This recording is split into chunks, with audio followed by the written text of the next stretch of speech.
श्री धैर्यशील मोहिते.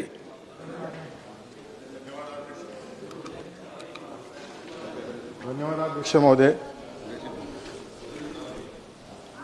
संत तुकाराम महाराज म्हणायचे, जगी सारे शेतकऱ्याचे देणे, त्याच्या घामाच्या थेंबात सोने. यानी कि इस दुनिया पर जो कुछ भी है वो सब किसान का ऋणी है, क्योंकि किसान के पसीने की हर एक बूंद में ही संसार बसा हुआ है. माननीय अध्यक्ष महोदय, मी त्या कोट्यावधी शेतकऱ्यांचा आवाज घेऊन आलो आहे, ज्यांच्या घामाची एक एक बूंद या भूमीला सुपीक करते.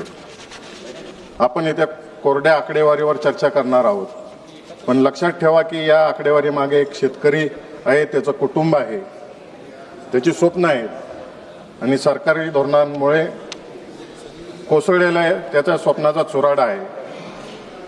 सरकार बोलते एक आणि जमिनीवर घडते काहीतरी वेगळेच. सरकार म्हणते शेतकऱ्यांचे उत्पन्न दुप्पट करू, शेतीला आधुनिक करू, MSP ला कायदेशीर हमी सरकार का देत नाही, शेतकरी अजून कमी दरात माल का विकतो, दलालांचा बाजार अजून का चालतो, शेतकऱ्याला अपुरी वीज पुरवठा का होते. माननीय अध्यक्ष महोदय, अर्थसंकल्प पाहिला की एक गोष्ट स्पष्ट होते, शेतकऱ्याला अजून प्राधान्यक्रम नाही. 2027 साठी कृषी विभागाची तरतूद 1,30,000 कोटीची आहे. ती वाढ केवळ कागदावरच दिसते, प्रत्यक्षात अत्यंत कमी आहे. महागाई वाढली, खताचे दर वाढले, बियाणांचे दर वाढले, इंधन कृषी यंत्रसामुग्री महाग झाली, पण सरकार यात शेतकऱ्याला कोणतीच मदत करत नाही. हा शेतकऱ्यावर अन्याय नाही का? आज देशातील जवळपास 50% लोकसंख्या ही शेतीवर अवलंबून आहे, पण बजेटमध्ये केलेल्या तरतुदी पाहिल्या की असे वाटते की शेती हा सरकारसाठी दुय्यम विषय आहे. क्रॉप हजबंड्रीसाठी तरतूद कमी झाली आहे, 91,000 कोटीवरून 66,000 कोटीवर आली आहे. हा थेट शेतकऱ्याच्या पाठीवर वार नाही का?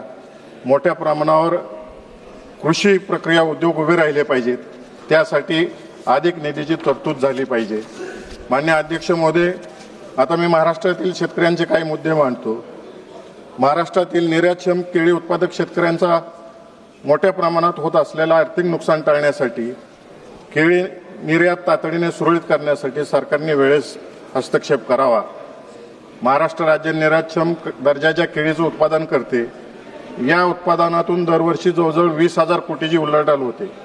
त्यामुळे केळी पिकाचे महाराष्ट्राच्या कृषी अर्थव्यवस्थेमध्ये अत्यंत महत्त्वाचे स्थान आहे व निर्यात फक्त शेतकऱ्यांपुरती मर्यादित नाही, तर शेतमजूर, पॅकिंग कामगार, वाहतूकदार, कोल्ड स्टोरेज, उद्योग निर्यातदार इत्यादी पार्ट्यांशी संबंधित आहे. हजारो कुटुंबाचे रोजगार अवलंबून आहे.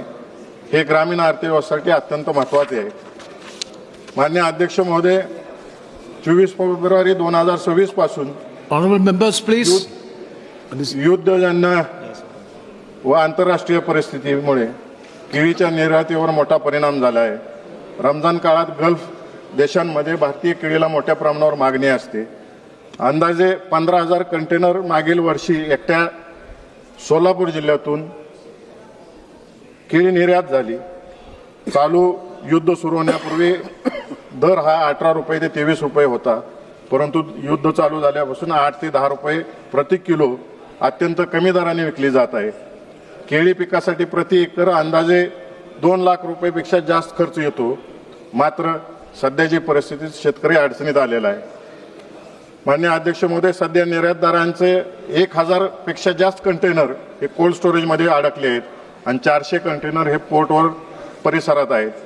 शिपिंग लाईनकडून कंटेनरवरील प्लगिंग चार्जेस, कंटेनर भाडे व इतर भाडे मिळून कंटेनरसाठी सुमारे 2 लाखापेक्षा जास्त अधिक खर्च आकारला जात आहे आणि समुद्री भाड्यापेक्षा सुमारे 3,77,000 अतिरिक्त शुल्क आकारलं जाते. माझी सरकारला विनंती आहे की पोर्ट व शिपिंग लाईनला सूचना देऊन हे शेतकऱ्यांचे नुकसान टाळावे. माझे नेते शरद पवार साहेब कृषी मंत्री असताना देखील शेतकऱ्यांना कधी अडचणीत येऊ दिले नाही. या सरकारने विशेषतः यामध्ये लक्ष घालावे. माननीय अध्यक्ष महोदय, माझ्या मतदारसंघामध्ये करमाळा येथे मोठ्या प्रमाणावर केळीचं उत्पादन केलं जातं. महाराष्ट्राच्या 60% एक्सपोर्टची केळी ही माझ्या मतदारसंघात तयार होते. तर सरकारला विनंती आहे, मी कृषी मंत्र्यांना सुद्धा भेटलो होतो करमाळ येथे केळी संशोधन केंद्र दिलं जावं. धन्यवाद. मी ऐकलं हो सर, एकही मिनिट.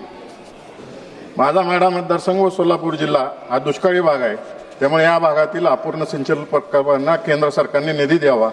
कृष्णा भीमा नदी जोड प्रकल्प, उजनी धरणातला गाळ काढणे, नीरा देवधर प्रकल्पासाठी निधी द्यावा. महाराष्ट्रातील सिंचन प्रकल्प पूर्ण करावेत.